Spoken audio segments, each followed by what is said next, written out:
El cáliz cósmico. Del libro Portales Estelares. De Corinne Line. Para el discípulo, que ha obtenido la libertad de los planos internos, la estación de la Pascua le trae renovada la antigua leyenda del Santo Grial.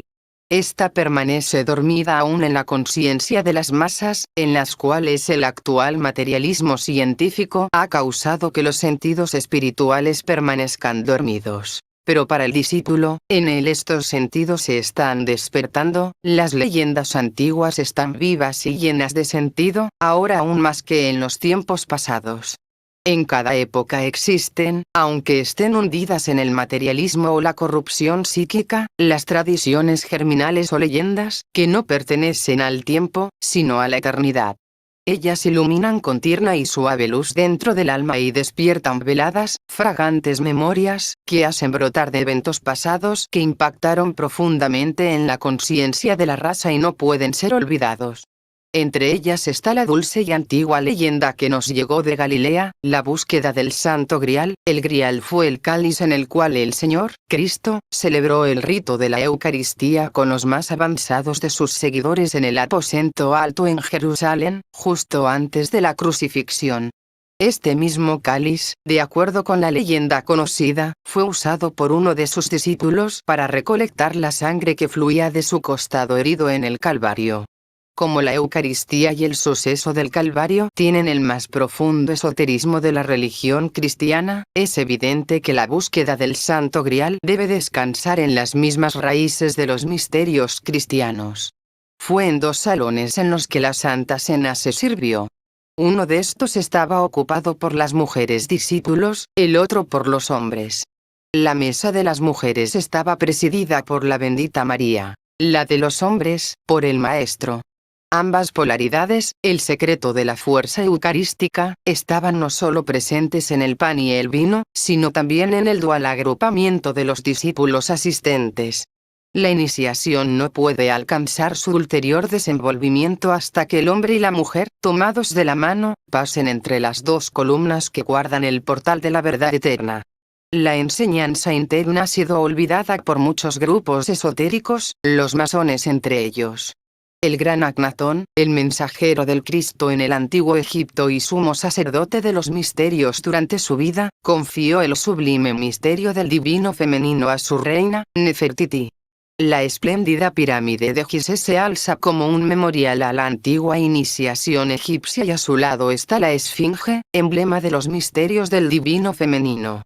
Ardua y larga es la tarea del aspirante que desea compartir de este santo rito de la Eucaristía. A menudo se requieren muchas vidas para prepararse. Los discípulos de Cristo no eran ignorantes pescadores como sostiene la mayoría, sino que habían sido cuidadosamente entrenados por Juan, el Bautista, un esenio, hasta que estuvieron listos para recibir su elevada tarea de su Señor, el Cristo. Es entonces, por una buena razón, que una de las leyendas del Grial sostiene que luego de la ascensión, José de Arimatea tomó el cáliz consagrado y acompañado por María, la Magdalena y por otros de la primera escuela cristiana, se fue a Bretaña, cruzando Francia, y allí fundó el castillo del Grial de Glastonbury. Otras muchas bellas leyendas nos hablan del castillo del Grial en el norte de España. En estos santificados lugares de retiro las mismas verdades esotéricas fueron diseminadas tal como fueran dadas a los primeros cristianos por el propio Maestro. El foco de fuerza en cada uno de estos castillos era el rito de la Eucaristía. Cuando la hermandad cristiana celebraba el rito santo, el pan y el vino eran tan poderosamente imbuidos con fuerza espiritual que ésta era emitida y usada para la curación de los enfermos y afligidos. Algunos tocaban las santas reliquias y otros solo las miraban, pero la curación era instantánea. El rito de la Eucaristía pertenece a épocas inmemoriales. En la forma mística del pan y el vino descansa el secreto de la inmortalidad, la realización de las dos polaridades divinas en la humanidad, que ha sido simbolizada siempre como las bodas de dioses y diosas. En la cristiandad, los términos dioses y diosas no son generalmente usados, pues los hierofantes de los misterios cristianos sintieron que esas palabras conducían la mente fuera de la contemplación de la unidad del Ser Supremo. Ellos enseñaron en su lugar a usar el término ángel, que significa mensajero, apuntando así como quiera que la palabra fuera usada al Ser Supremo Uno cuyos mensajeros eran estos. Incluso dejaron de referirse a los ángeles tanto como masculinos o femeninos, porque en realidad la polaridad de la oleada de vida angélica funciona en equilibrio perfecto, por ello la sexualidad que conoce el hombre es desconocida para aquellos. Hubo una época en un temprano estado de la evolución de nuestro sistema solar cuando los ángeles fueron, si no humanos, al menos parecidos a los humanos, y en aquellos tiempos ellos evolucionaron al estado donde los opuestos fueron resueltos en una unidad. Tanto en la Biblia, como en los libros cabalísticos, el femenino de la deidad y el universo son distintamente reconocidos, pero solo como principio, no como persona. Y es justamente en ese sentido que el discípulo, aun mientras está en su noviciado, aprende a pensar en la polaridad como la interacción de los dos polos del principio divino en una unidad creativa por medio de la cual todo lo que existe fue creado en el comienzo. La doctrina de la polaridad fue parte de la ciencia de los misterios en la antigüedad y comprendida incluso por aquellos que como Plotino continuaban hablando de dioses y diosas. Aunque dichos términos no significasen más que cuando un cristiano habla de ángeles. El iniciado de los antiguos misterios no confundía los términos dioses y diosas con Dios, el Ser Supremo, pero los veía como sus representantes y como con nuestros propios ángeles, los representaban alados. En los templos se les mostraba a los iniciados una dramatización de los rituales de bodas sacras de dioses y diosas. Isis y Osiris, en Egipto. Ishtar y Tamuz, en Babilonia. Hachim y Boaz, en lo que ahora llamamos masonería. José y María, en el Nuevo Testamento. En la estación pascual ellos conmemoraban el casamiento del principio divino en la naturaleza, como por todas partes las aguas de Piscis se mezclaban con los fuegos de Aries, produciendo en su fusión la gloriosa venida de la vida primaveral. El Cristo legó estos secretos abiertos para todos aquellos que deseasen recibirlos y todos estaban invitados a compartir libremente de las aguas de su copa. En cada observancia equinoccial el mundo ha conocido cómo este siempre fue, y aún continúa siendo, una reflexión de su Pascua cósmica en el equinoccio de primavera.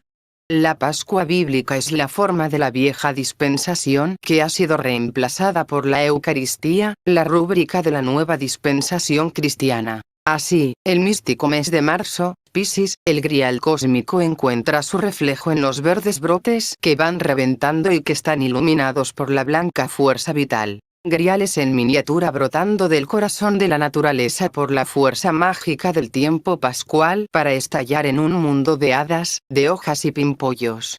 Nuevamente la fuerza del grial cósmico es mostrada en la belleza de la luna llena equinoccial mientras ésta asciende en toda su gloria por sobre el horizonte oriental. Las emanaciones místicas de esta luna del grial deben chocar con la tierra antes de que los fuegos de Pascua puedan ser encendidos y la humanidad pueda conocer la total fuerza espiritual de la mañana de Pascua. Según el discípulo permanezca fiel en la búsqueda, el cáliz del grial es formado dentro de su aura. Esa copa de lirio de la cual se ha hablado, que resplandece en suave luminosidad en el aura de la cabeza y la ceñía de luz. Sin la presencia de ese lirio, floreciendo en el cuerpo de alma, el cáliz de la cena del Señor está vacío y la cena en sí no es más que un bello e inspirador ceremonial cuyo pan es impotente de alimentar el corazón. Pero para aquel que tiene el lirio, cada año en la noche del equinoccio de primavera, en los altos reinos del paraíso, se coloca una gran mesa de luz y a ella es invitado todo aquel que se ha hallado digno, de cualquier raza, credo, culto o creencia, a compartir con Cristo de este pan del cielo y vino del Espíritu. El Señor Cristo es acompañado en este servicio por innumerables seres angélicos cantando, Gloria in excelsis Deo, gloria a Dios en las alturas. Música celestial que forma el alma, tema de todos los cánticos del templo y las misas que el mundo ha conocido. Música celestial que es, de hecho, el mundo nutriendo y sustentando todas las cosas vivientes sobre la tierra. Música celestial que toda la humanidad anhela escuchar, pues posee la panacea para todas las dolencias humanas. Ricardo Wagner escuchó esta música con sus oídos espirituales y la transcribió en sus motivos del Grial de Parsifal y Lohengrin, que un crítico inspirado llamó música infinita. Es algo de la fuerza de esa música infinita lo que el discípulo está comenzando a comprender, aun cuando débilmente y aún muy lejana. La búsqueda del Grial es la búsqueda de la luz, la búsqueda de las cosas eternas. Es el camino de la divina expiación con Dios. Del libro Portales Estelares. De Corinne Line.